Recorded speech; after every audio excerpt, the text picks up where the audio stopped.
Terima kasih pada saudara pengurusi yang dimuliakan, tetamu-tetamu kehormat, Tok Datuk, Tan Sri, Datin-Datin, para ilmuwan, ulama, ustaz, ustazah, tuan-tuan guru dan seterusnya, kepada seluruh kaki tangan pengurusan Telaga Biru, dimulai dengan Tuan Haji Abdul Wahab, dan juga pengurusan Storm Reader Sdn Bhd.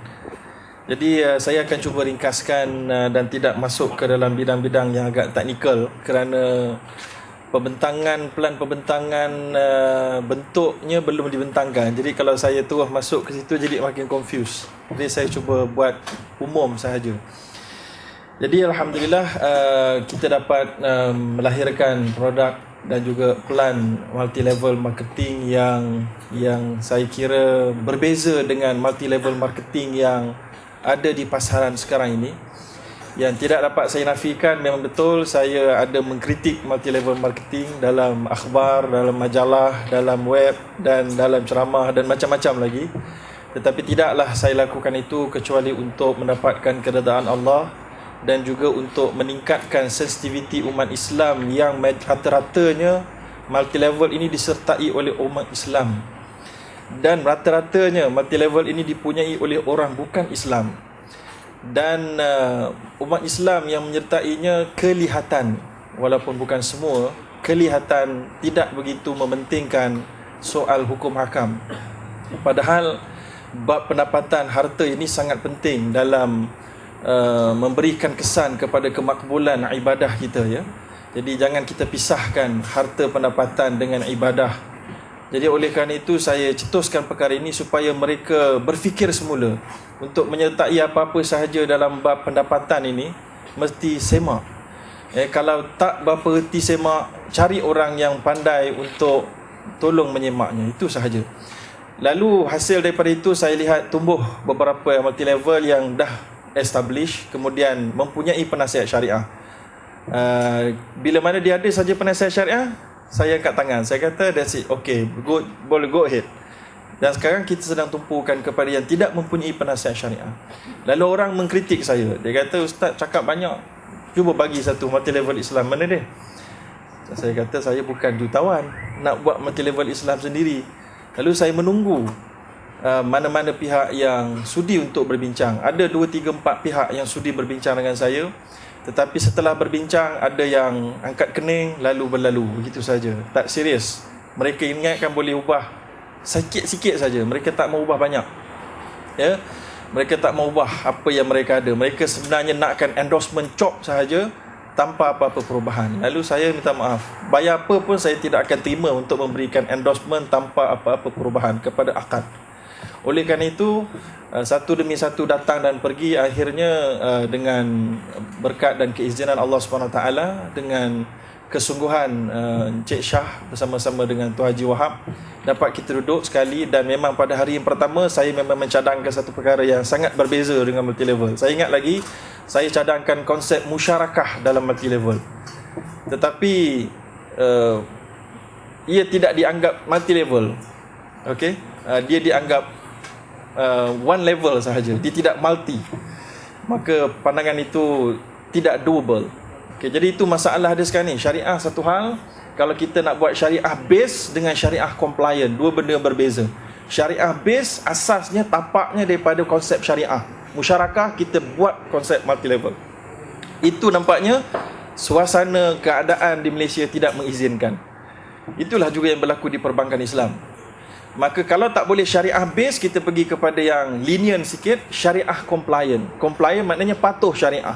Asalnya bukan daripada syariah punya konsep, tapi dia mematuhi semua injunction syariah. Maka ketika itu, Storm Reader kita boleh kata dia syariah compliant, tapi bukan syariah base. Okey? Baik, jadi syariah compliant dan saya pergi kepada apa perbezaan konsep yang kita guna dengan multi level di luar sana, tanpa saya menuduh semua multi level di luar sana adalah haram. Okey, saya nak sebutkan bahawa kita nak elak syubhah. Kalau kita tidak pasti pun kita nak elak syubhah. Sebab saya dah bincang persoalan multi level dengan beberapa ulama dunia, antaranya Syekh Mufti Taqi Uthmani, seorang ulama Pakistan yang merupakan penasihat kepada Majlis Syariah Kewangan Islam Sedunia. semasa beliau datang dalam mesyuarat Majma' Fiqh Islami OIC International Fiqh Academy di Malaysia. Saya bincang dengan beliau. Beliau berkata multi level ini menyebabkan ghala fi si'r, iaitulah harga menjerit naik. Sebab biasanya multi level mereka punya barang jualan tu mereka letak harga yang tinggi. Rational, logicalnya ada, kerana mereka nak berikan duit daripada jualan tu mereka nak berikan kepada ejen-ejen, berbanding dengan konvensional punya marketing, mereka guna iklan seumpama ini yang jadi mahal. Adapun multi level mereka gunakan duit tu untuk bagi komisen kepada ahli. Jadi walaupun begitu, dia akan menyebabkan harga kopi yang sepatutnya certain price akan jadi lain, kerana kopi yang dijual yang jenis yang sama cuma ada sedikit add value, harga dijual dengan tinggi, maka dia akan memberikan kesan kepada seluruh kopi-kopi yang berada di pasaran. Kerana multi level, harga kopi biasa naik, kata beliau. Maka kerana itu dia kata pada saya, di telinga saya dengarnya, sangat eloklah bagi kerajaan untuk mengharamkan multi level, dia kata. Okey, itu dia kata. Kemudian saya bincang pula dengan seorang ulama besar juga, iaitulah Syekh Dr. Abdul Sattar Abu Rodah, ulama Syria yang juga base dekat Saudi Arabia. Saya bincang panjang dalam kereta, sebab dia juga merupakan guru saya. Bincang panjang-panjang, dia pun cuba cari konsep syariah yang menghalalkan multi level. Bincang pasal syuf'ah, tak boleh. Bincang pasal ini, semua tak suitable. Semua tak suitable. Lalu dia angkat tangan, dia kata susah benda ni. Susah. Benda ni pun belum banyak di negara Arab. Orang Arab belum tahu. Jadi kalau multi level di Malaysia dia pergi negara Arab, memang dahsyat lah. Memang untung lah agaknya lah. Sebab Arab belum begitu kenal multi level ni. Baik, jadi saya nak pergi, jadi sangkut lagi dekat situ. Kemudian saya bincang pula dengan Syekh Profesor Dr. Wahbah Mustafa Az-Zuhaili. Siapa-siapa ulama-ulama di sini mesti kenal punya. Okey, pengarang kitab Al-Fiqhul Islami wa Adillatuh 15 juzuk. Okey. Beliau lagi dahsyat. Haram awal-awal lagi. Zub. Tak payah cakap panjang, haram. Dia bukan multi level saja haram, bursa saham tu pun haram. Semua sekali. Ini lagi dahsyat, ya.